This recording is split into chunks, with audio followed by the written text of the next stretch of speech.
Yes, I am Mugambi Bakari Munuru, Chairman Kenya National Union of Nurses, Meru County. We have we have disrupted all works and everything that goes on in the hospital today in Meru Teaching and Referral Hospital and many other facilities in Meru County because this is August 13th and from July nobody has received any cent from the government, no salary, and people and workers are not able to do anything. They are not able to even get travel allowance or anything to go to work. They don't have anything at all to eat at their homes. And bearing in mind that this time now, our schools are closed and children are at home, they don't have anything to feed their children. Something else, rents, they have not been able to pay their rents, and they have not been able to pay mates who work for them at their homes and their farms. And because of that, majority of them, they have been living on debt because so that they can go anywhere, they must at least ask somebody for some money to go for work.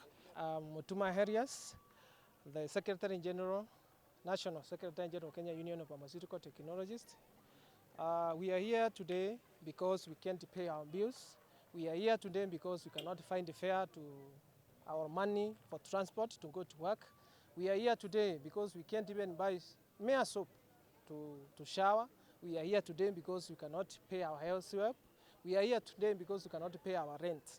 Now the government has decided to frustrate healthcare workers. We are wondering, some counties have found money to pay their healthcare workers, but this Meru County have not paid up to now.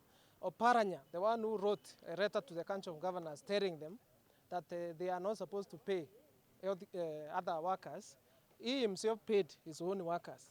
That means counties have money from the current expenditure to pay us, but they have refused not to.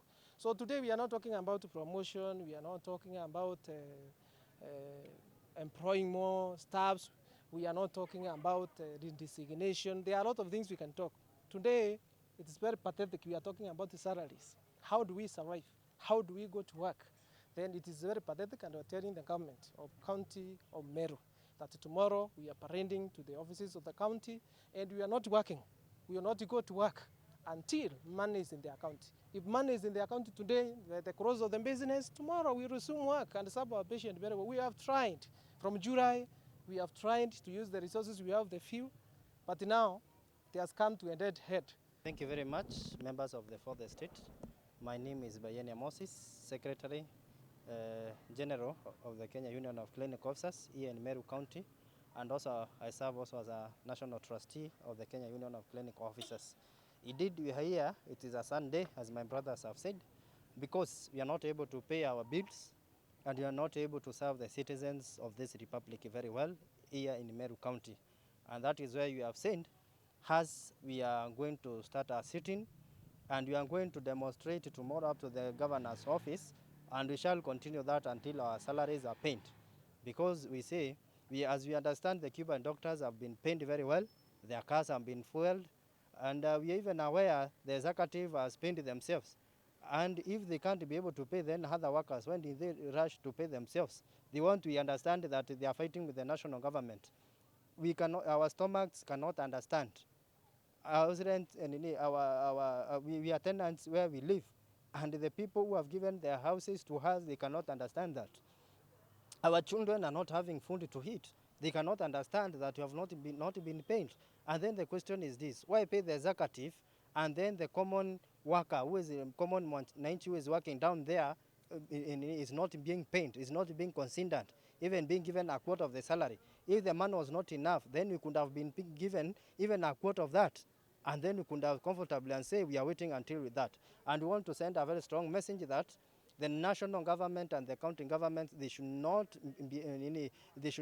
be careless with the welfare of the common mwananchi. They should not only mind about their stomachs and not minding about the common mwananchi, because we see that they have refused to agree, yet they know very clearly that this money, it is what is used to pay the salaries, it is what is used to help the common mwananchi down here. I can even tell you in our facilities, there is no drugs. There are hakuna dawa. There are no drugs at all, because there are no money to buy the drugs. And that is why we are saying that until when Kenyans shall die, so that the government can understand whatever the actions they are taking, the consequences, who is first suffering is common mwananchi. Lakini ajabu nikikuwa kesho ni siku ya kuona daktari, kesho kutwa ni siku ya kuwekwa ndawa. Lakini ajabu ni kukua ati wamegoma. Tutafanya nini na sisi watu wa therapy lazima tukunywe dawa. Tukishindwa kukunywa dawa saa hii kutaendaje? Simkushughulikia watu walipwe pesa kuliko tutumie sisi watu wa kansa. Na waangalie taabu ya madaktari. Kwa sababu tuseme kwa mfano, daktari anawaza kazi yake nyumbani, anakuja kufanya kazi hapa. Na anatoka hapa asubuhi, akienda nyumbani ni usiku. Akiondoka anawaza mtu anafanya kazi nyumbani, mfanyikazi iko nyumbani. Lakini mwisho wa mwezi ukifika hakuna pesa. Atamlipa na nini? Kama anafanya kazi ambayo ina pesa, italipwa na nini? Kuna madaktari tunasikia wanatoka ng'ambo. Hakuna siku wanakiremu ati wanakosa pesa. Kwa nini mtu hapa anakosa pesa na mtu wa kutoka mbali anapata pesa? As county government of Meru, and generally most of the 47 county governments are not happy with the situation. We like to make an appeal to our president, Mheshimiwa Uhuru Kenyatta, whom we love very much, and his deputy really, to try and bring the Senate together and the National Assembly to really resolve this stalemate.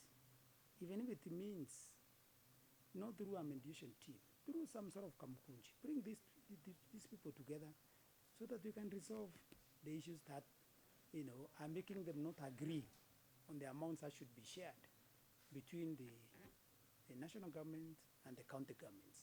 So what we're asking is that let the national government, through His Excellency the President, resolve this issue as a matter of urgency. County governments are suffering. Employees have not received their money. Some counties may even run out of drugs. We talk of universal health care. How do you talk of universal health care when there are no drugs in hospitals? So we have a lot of challenges as county governments, and we are very, very unhappy with the situation. And we have said as county governments, even all this noise and talk about referendum, we are not going to support the referendum unless and until we are assured of more money to the county governments. All the 47 governments are only asking for an additional 20 billion from 340 to 335, only 20 billion to be shared by the 47 county governments. Some projects, the national government is allocated even 60 billion to one project. So when county governments ask for only 20 billion, all the 47 county governments is not asking for too much really. So this is why we are not happy, and the mwananchi focus are shifted from national government to county governments.